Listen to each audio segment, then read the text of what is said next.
Martin, ce cheval porte un masque. Pour quelle raison? C'est un super-héros. Non, ce cheval a été opéré en raison d'une uvéite.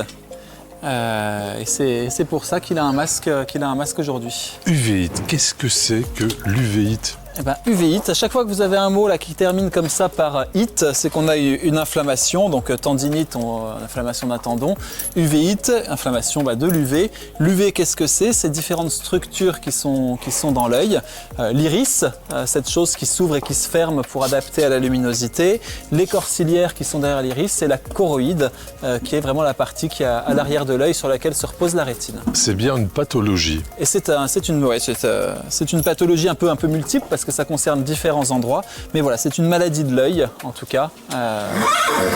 Parmi les raisons qui peuvent entraîner une uvéite, les UV, pour le coup, peuvent jouer un rôle là-dedans, en effet.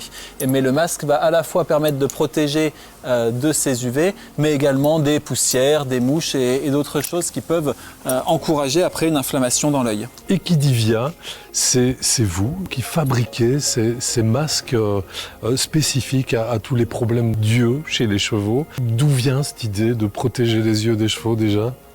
Ça vient tout simplement d'une très mauvaise expérience que j'ai vécue avec un de mes chevaux, au cours de laquelle je me suis aperçue qu'il n'y avait pas grand-chose sur le marché pour les protéger.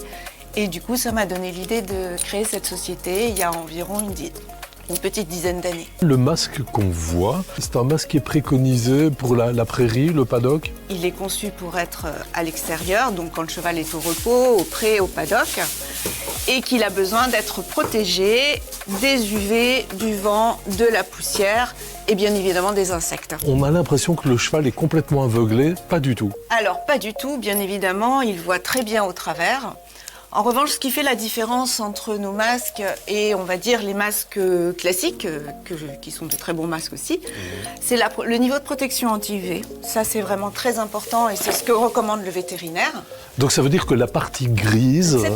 Cette partie-là, en fait, est anti-UV à 90%. Donc très protecteur.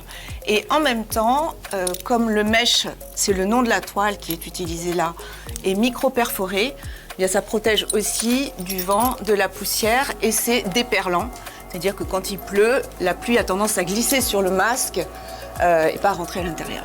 Quand on est d'abord sur une uvéite ponctuelle, on va faire un traitement anti-inflammatoire qui peut permettre de résoudre cet épisode comme on guérirait d'une tendinite. Quand on est sur un problème récidivant, récurrent, là par contre, ça va être un petit peu plus compliqué de réussir à venir contrôler tout ça. Et ça passe généralement, comme c'est le cas pour lui, par de la chirurgie. Et de toute façon, derrière, la mise en place d'un masque qui va être essentiel et pour toute la vie du cheval. Alors les lunettes, c'est le même principe en fait? Les lunettes en fait sont vraiment réservées au travail du cheval. C'est-à-dire qu'une fois qu'il est rétabli et que le véto a donné son go pour qu'il puisse reprendre le travail, donc généralement il prescrit les lunettes. Les lunettes, donc c'est uniquement pour le travail monté, ou le travail à pied, ou la longe, mais en tout cas, en aucun cas, un cheval ne peut être mis au pré, au paddock sans surveillance avec des lunettes. C'est un équipement rigide, donc c'est vrai qu'il peut s'accrocher, il peut se blesser, il peut se rouler avec, et donc ce n'est pas conçu pour ça, c'est vraiment conçu pour le travail.